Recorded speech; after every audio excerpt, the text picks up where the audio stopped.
The first of the 5 bosses from the Old Hunters to appear on this list, the Living Failures, are another of Bloodborne's various gank boss fights, but I actually think they are handled fairly well for the most part. Once you've finally escaped the oppressive, spiralling torture chamber that is the research hall, these misshapen celestial mistakes attack you in droves among the flower beds of the Lumenwood Garden. This fight differs from the other gank fights in the game, however, in that all the living failures share one single health bar, and they will continue to rise from the ground even after their allies are killed. The living failures' only real strategy then is to overwhelm you with their numbers while they blindly swing and swipe at you, while others will occasionally target you with cosmic magic. Their greatest ability is to conjure the very stars themselves, sending comets careening down upon you from space itself. Overall, they are kind of neat, but I just don't find them to be that compelling a battle. But again, the soundtrack here is excellent, maybe even too good for a fight of this nature, one that feels much slower paced than most.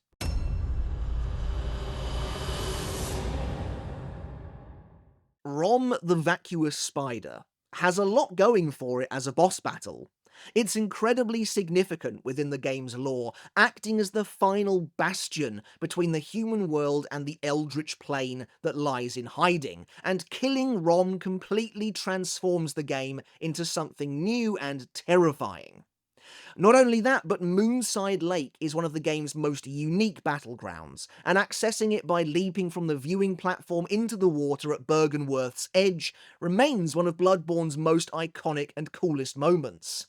Plus, Rom herself has a creepy and interesting design, a former human who was successfully ascended to godhood. However, the fault lies once again, as is often the way with the battles on the lower end of the list, with the fight itself. Rom is another gank boss, only this time the gimmick comes in the form of an army of stone-headed spiderlings. Rom herself barely fights back as you continue to carve into her, only occasionally thrashing about or conjuring icy blue comets in self-defense. No, it's the other, smaller spiders you need to watch out for, and they can be incredibly frustrating to deal with, often dive-bombing you with their rocky heads and dealing immense damage. Finding yourself with even slightly too little vitality, and they have the potential to kill you in a single dive bomb. 10 years ago, Rom proved to be a massive roadblock for me, and was really the first boss fight in the game that I straight up didn't enjoy. These days, I have a renewed appreciation for the sheer weirdness of the fight, but even so, I don't think it deserves to reach much higher than this.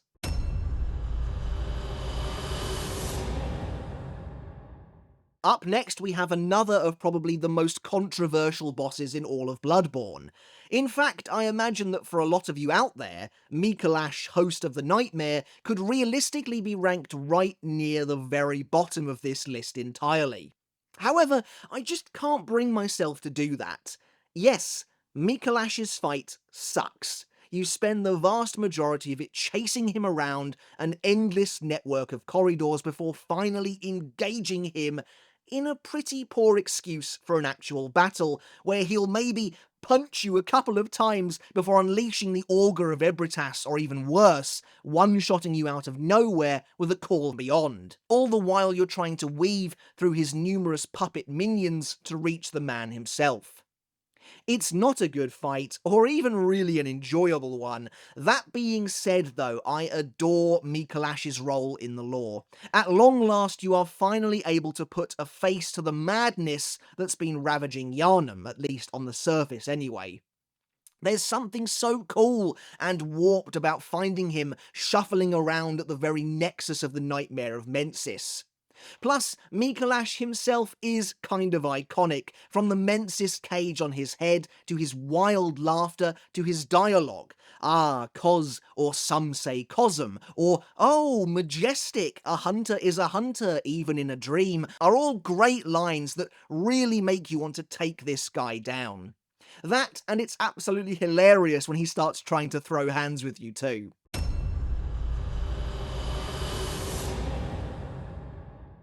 Dark Beast Parl is another weird boss that I wasn't really sure where to rank. He has a very cool, imposing design, appearing as a hunched-over, skulking creature with an emaciated skeletal appearance and yet oddly humanoid features, while the entire length of his body is covered in a rippling fur that crackles with a blue electricity. Parl moves with an eerie speed, often attempting to circle and flank the hunter, prowling about before launching into a frenzied attack, and at first can appear to be pretty overwhelming, unleashing massive blasts of bolt damage. However, Parl is all bark and no bite. A few direct hits to the face are enough to critically stagger the boss, and eventually even stun and cripple him entirely, knocking out his electrical surge at the same time and causing him to crumple to the ground, allowing you to whittle away his health with no problem at all.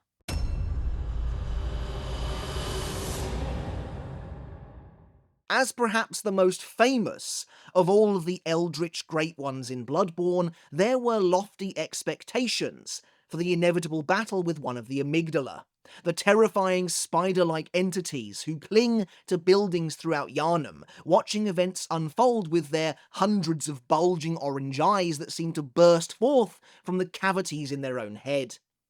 You meet them numerous times throughout the game and they are always unsettling, but the actual long-awaited battle with an amygdala is an optional boss found at the end of the Nightmare Frontier, one of the weakest areas in the game, and well, at least in my opinion, isn't all that great after such anticipation. Despite its immeasurable cosmic might, the amygdala doesn't really have a lot going for it, instead choosing to swipe at you and wildly batter the ground with its many hands. Occasionally it'll let loose an explosive energy beam from its eyes, but other than that it's mostly a mindless beast that smacks at the floor around itself. That being said, the battle with the amygdala takes an interesting turn when it tears off two of its own arms to continue beating you, only now at much greater range, a twist that I do rather like, and it makes for a great visual. That being said, I don't really love anything about this fight, and surprisingly the battle with amygdala gets lost among the masses when compared to many of Bloodborne's much more exciting and memorable boss battles.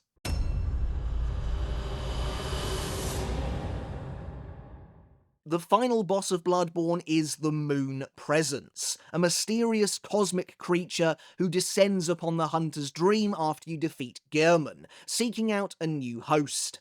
However, having consumed 3 umbilical cord thirds prior to the battle, the hunter is able to repel the Moon Presence instead, forcing it into combat. The Moon Presence is a really weird boss. Despite its standing as the final boss of the entire game, it is almost comically easy to defeat, mostly just flinging itself about the battlefield in an erratic attempt to kill you, which I guess makes sense after it's likely been surprised by your ability to defy it.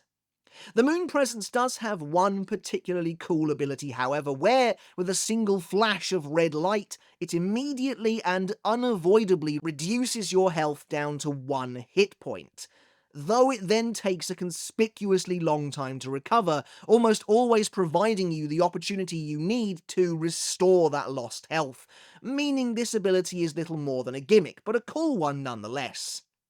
The Moon Presence is inherently interesting in that it's the being responsible for the hunter's dream, and by extension the actions of the hunters working out of there, but for the very last boss of the game it's always felt a little underwhelming to me.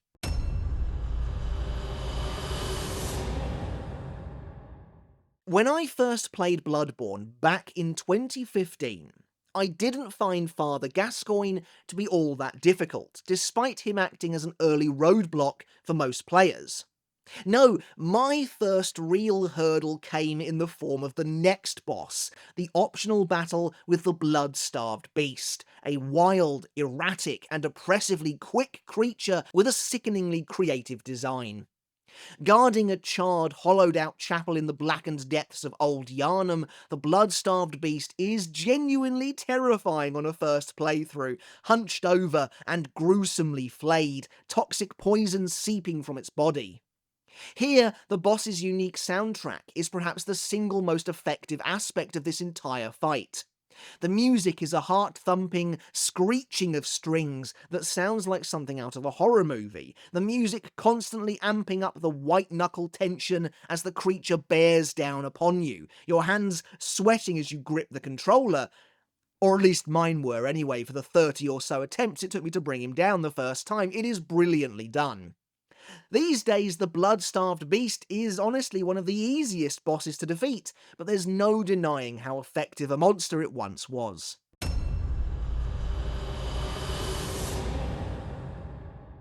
Throughout the final stretch of Bloodborne, the hunter is drawn ever closer to the constant echoing cries of the infant Great One, Murgo, eventually finding the mysterious child in a pram atop the Nightmare of Mensis. However, before the child can be slain, an angelic, shadowy creature comes between you and it. Murgo's wet nurse, the next boss on our list. As a child's lullaby plays ominously in the background, easily the most unique of Bloodborne's boss themes, Murgo's wet nurse dances and glides about the battlefield, swinging its numerous blades about in an elegant attempt to carve you up. Surprisingly though, Murgo's wet nurse is another example of a late-stage Bloodborne boss being oddly easy to defeat, as it barely puts up a fight, despite wielding something like 6 swords at any one time. There is some spectacle to be had here, however, as Murgo's wet nurse has the power to plunge the battlefield into almost total darkness, while creating wispy clones of itself made up of a purple smoke. Honestly, my favourite thing about Murgo's wet nurse is the boss design itself. Its huge black wings give it the appearance of the Angel of Death, and it has an ornate, almost regal look to it, thanks to its reams of jewellery decorating the flowing robes. And there's a great mystery, of course, at the centre of this seemingly formless creature too.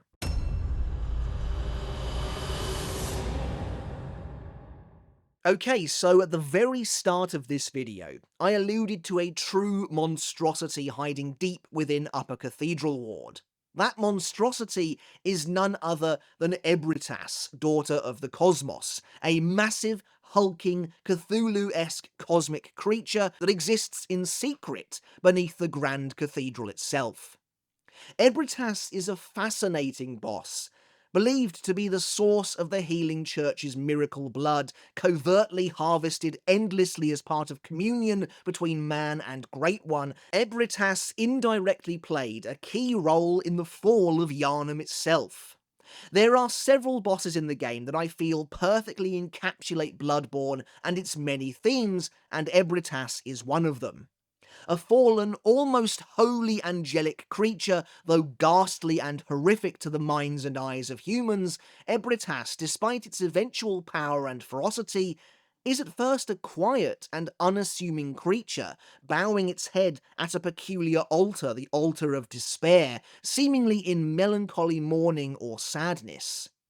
To attack Ebritas, then, is to feel as though you've crossed a line, one that can never be undone. In terms of bosses, Ebritas is perhaps the truest depiction of Lovecraft's work and themes in Bloodborne itself, and feels like this completely unknowable being that should never have been tampered with. But it has been, and it has caused untold devastation as a result, and now there's nothing left to do but to put an end to it once and for all.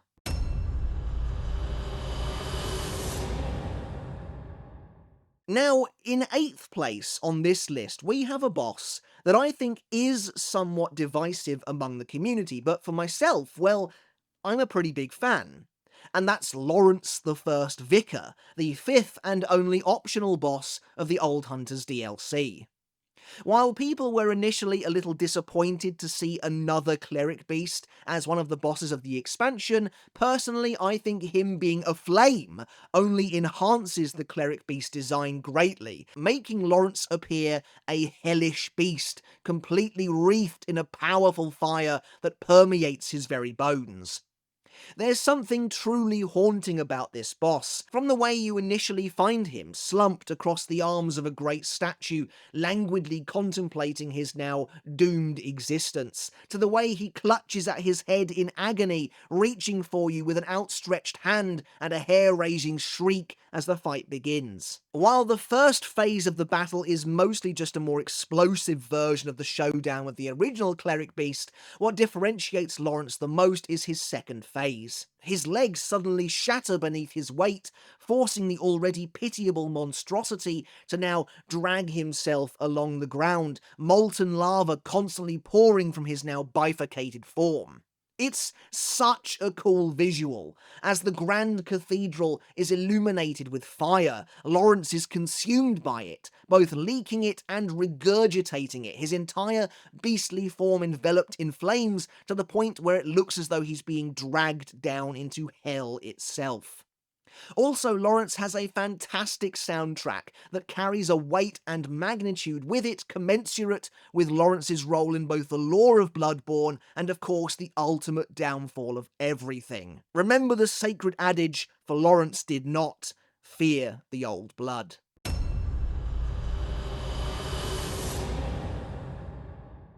Moving on, we have the cursed boss of the hidden Forsaken Canehurst Castle, Martyr Ligarius, battled atop the castle's icy roof. For me, this fight is all about the atmosphere and the lore.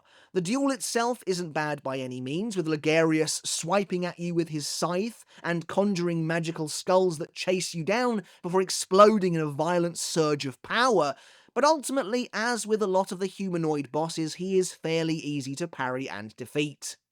But as the leader of the Executioners, a faction you know quite well thanks to your association with the NPC Alfred, Ligarius led the Executioners to Canehurst and brutally massacred the Vileblood nobility, before he chose to remain behind at the castle, forever sat upon his lofty seat, keeping the truth of the Vilebloods hidden forevermore thanks to his crown of illusions, attaining martyrdom at the same time.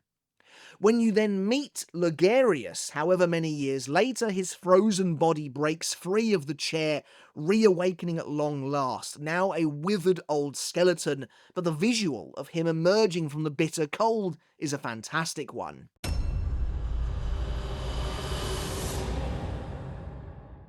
Okay, just missing out on the top 5, we have another boss from the Old Hunters DLC, the Orphan of Kos, for many perhaps the final boss they ever face in Bloodborne. Despite its emaciated and frightening visage, the Orphan of Kos initially only begets pity and sadness, emerging from the corpse of its brutalized mother before sobbing as it stares out across the sea. This is the kind of poignant, unexpected introduction to a boss fight that only a game of Bloodborne's caliber could successfully deliver. Nay, would even think to deliver in the first place, immediately setting the tone for the battle to come. As you take on the Orphan fighting this alien creature on the shoreline where the water meets the sand, there's no doubt that the Orphan of Kos is absolutely one of the most oppressive and difficult bosses in the entire game, maybe even the single most difficult of them all.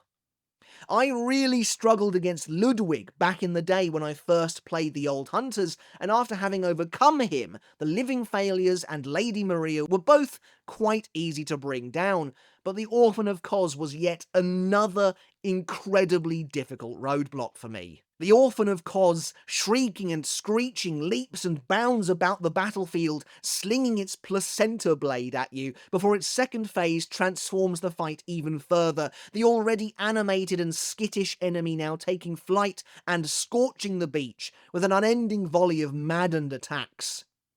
I think in context, the difficulty and the way the Orphan of Kos fights makes total sense. This is the world the creature sees and knows for the very first time the moment it opens its eyes, and you are a threat, an enemy, and it's doing whatever it can, whatever it knows, to survive and fend you off. Once you're able to master this fight, however, victory feels incredibly rewarding. The nightmare has been slain, and at last the sins of the hunters cleansed, and the victims put to rest. The Orphan of Kos isn't my favourite boss battle, nor even my favourite from the DLC, but it absolutely earns its place among the greats.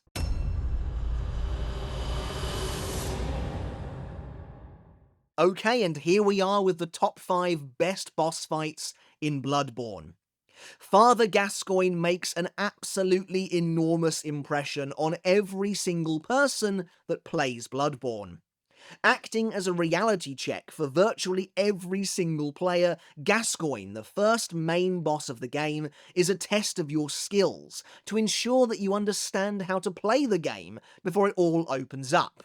Specifically that you know how to parry, as Gascoigne is particularly susceptible to it. Not only is Gascoigne a sudden and very real change of pace as your first battle against another hunter, but I've always loved the 3-stage progression of the fight. How he extends his axe before transforming into a beast right before your eyes. Yes, Gascoigne is in the process of succumbing to the Beast Scourge too, despite being lucid enough mere moments beforehand to be possibly called upon as a helper earlier in Central Yharnam. Everything to do with Gascoigne is great. The music is awesome, again constantly ramping up. The arena you face him in is really cool, his introductory cutscene is ominous and enticing, and it's incredibly compelling, seeing someone actually transforming into a beast in front of you like that. But of course, the absolute best thing about Father Gascoigne is the tragedy of the man himself, and the grim fate that befalls his family. The storytelling surrounding this boss is phenomenal. From the tiny music box given to you by his youngest daughter, which when played can stall the beast and pick away at some part of his lingering humanity, to the fact you discover his wife's corpse within the arena itself. And of course the horrifying fate that awaits both his children as their quest lines play out to completion. Father Gascoigne falls into darkness on the night of the hunt, and sadly his family falls with him.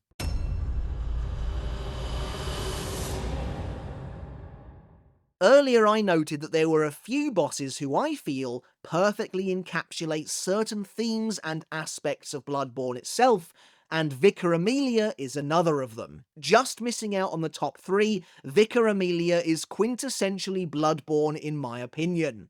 A highly powerful figure of religious authority sequestered away deep within the colossal, looming Grand Cathedral at the epicenter of the Cathedral Ward, who turned to the healing blood to ascend beyond her fragile humanity, now transformed into a grotesque yet angelic beast, still draped in the tattered robes of the church itself. Therefore, Vicar Amelia's iconography is, in my opinion, that of Bloodborne.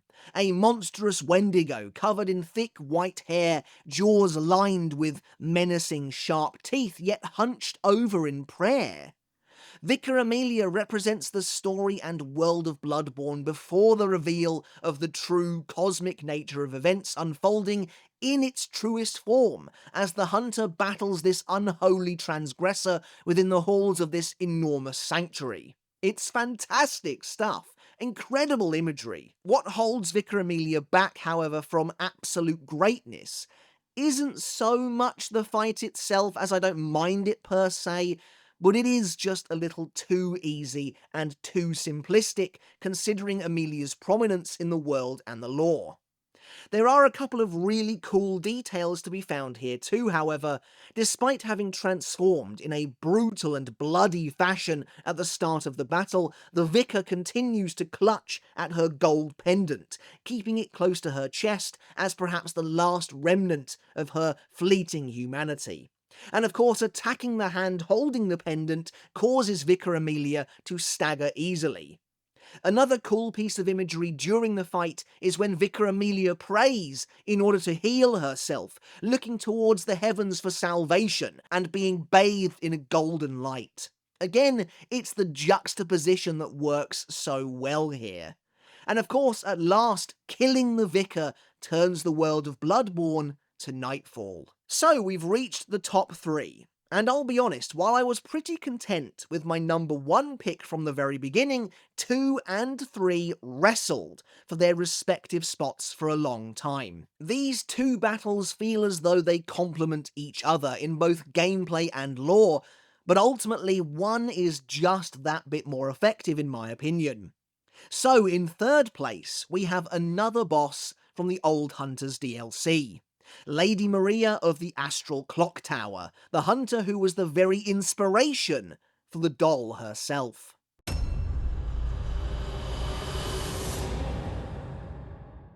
Lady Maria is completely iconic. She appears as the cover character for the Old Hunters, sitting perched in her chair before the alien majesty of the astral clock face itself, waiting for the hunter to arrive and challenge her.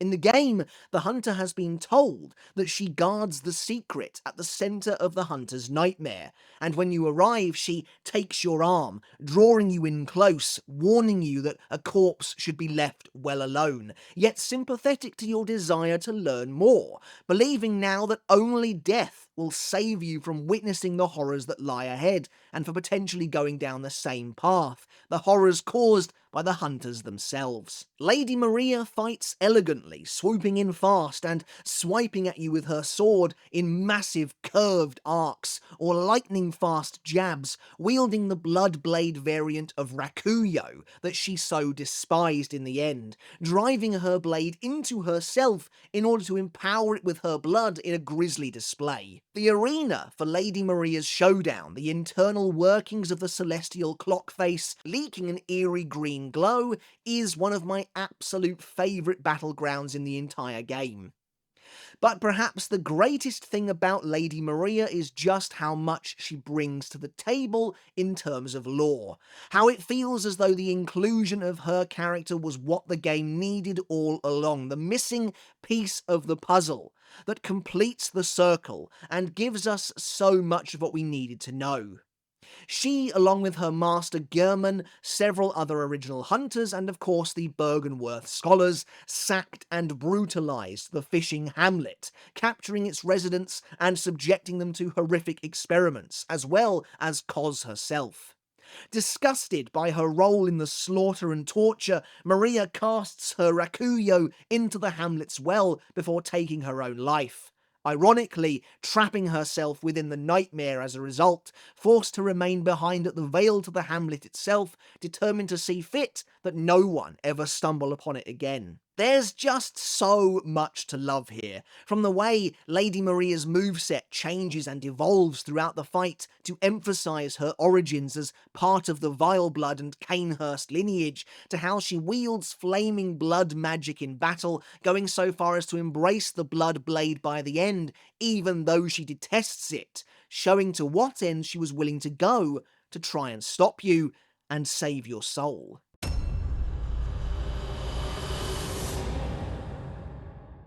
Honestly, the more I spoke about Lady Maria's battle just there, the more I kept thinking, well, maybe she does deserve to be in second place after all. But then I return to the duel with Gehrman the First Hunter, and realise that this remains one of the greatest fights in the entire game. Gehrman has been by your side for the whole journey to date. A strange, secretive old man in a wheelchair seemingly in charge of the hunter's workshop within the dream. In reality, Gehrman is the dream's hostage and wants nothing more than to be set free of this endless, eternal torment and servitude. He has long been left behind by the likes of Lawrence and Willem, both of whom succumbed to their own horrible fates many years ago, and now exists simply to guide hunters through the nightmare, setting them free in the end to experience the escape into the waking world that he never will. Until, of course, we come along. As Gehrman prepares to set you free at last, to take your life at the foot of a great tree, the hunter's dream ablaze behind him, it is possible to refuse him, instead standing to your feet in defiance. In response, one of the most iconic cutscenes in the game plays, as Gehrman rises from his wheelchair, now wielding an enormous, wicked-looking scythe. He thinks that you've succumbed to the blood at the very end, maddened by the plague, and prepares to cut you down, stating that tonight, Gehrman joins the hunt. But in reality, we're making a choice. We've decided to set Gehrman free of his torment at long last, offering up our own lives in place of his. What follows is a melancholy, powerful battle, a genuinely beautiful finale that completely upends all expectations as to where the game might have been headed. Hunter versus hunter, ally against ally, these two warriors dance and duel amidst death, each one fighting to free the other from the nightmare. The music is exquisite, equal parts sorrowful and powerful, creating one of the most memorable themes in Bloodborne. The battleground is similarly absolutely stunning.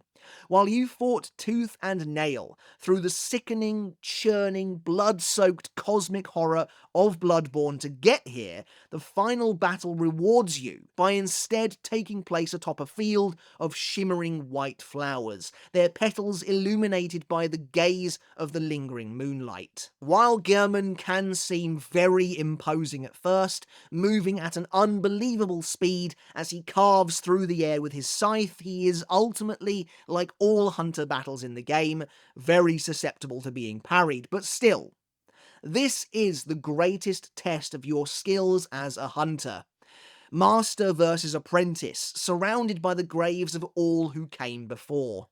The battle with Gehrman is an incredible fight, and at number 2 was the best boss of the base game, but one fight manages to eclipse it at the very end.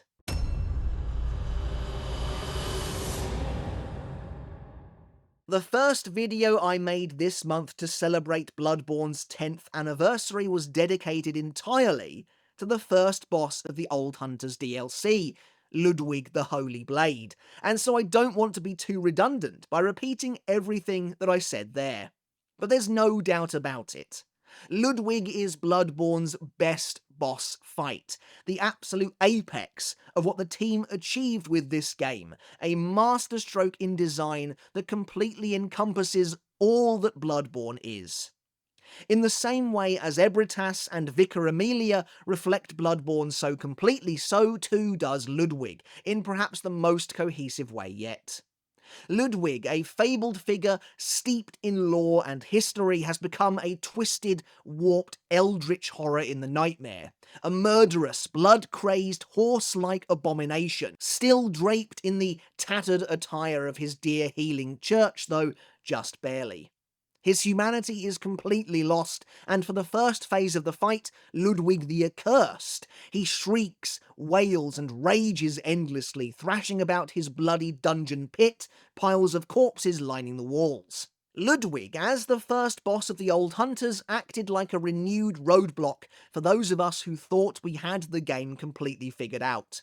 He is horror incarnate, a creature fueled entirely by bloodlust, and his discordant, jagged musical score helps to reinforce that. And yet, when you finally manage to break through the madness and knock him down, something unexpected happens. Ludwig collapses to the ground, seemingly beaten. However, his eye swivels, catching sight of a mystical emerald light. Revealed as it cuts through the darkness of both the nightmare corpse pile and Ludwig's own clouded mind, the holy moonlight greatsword appears before him, leading to perhaps one of the single greatest phase transitions in all of Soulsborne. The iridescent light of the moon restores some of Ludwig's lost humanity, and in that moment he reaches out, taking the sword in his hand and holding it aloft, calling out to his true mentor, acknowledging his guiding moonlight. From this point forth, he is Ludwig the Holy Blade. Standing perfectly upright now, Ludwig has broken through the fog of beasthood and regained some of his humanity, his pride, and his dignity in his final moments.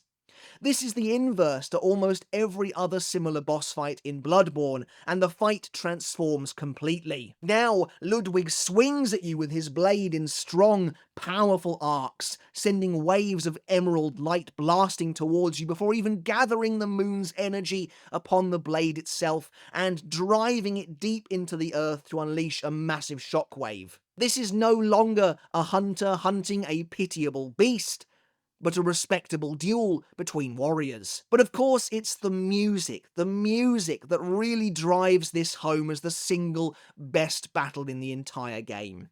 Ludwig the Holy Blade isn't just the best track in Bloodborne, but possibly all of Soulsborne, and I say that without hyperbole, capturing the wild, renewed majesty of Ludwig's resurrection in full, blaring orchestral might. It all coalesces to create the perfect boss fight.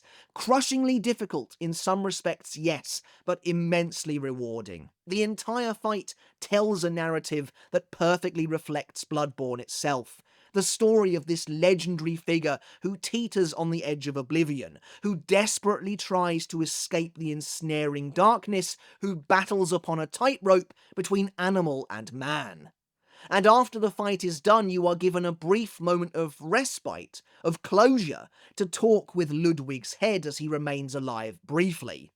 And again, this is some of my favourite dialogue in the game, as Ludwig almost tries to justify to himself what he's become and what happened, as he notes that he saw a single thread of light amidst a horrible, churning, unending fog of darkness, but that light, he never wanted to know what it really was. Not really. Not wanting to allow himself to open up and realise that they had all been deceived by this cosmic power. It's for these reasons and more that Ludwig the Holy Blade is Bloodborne's greatest boss fight ever, and really one of the best bosses ever made.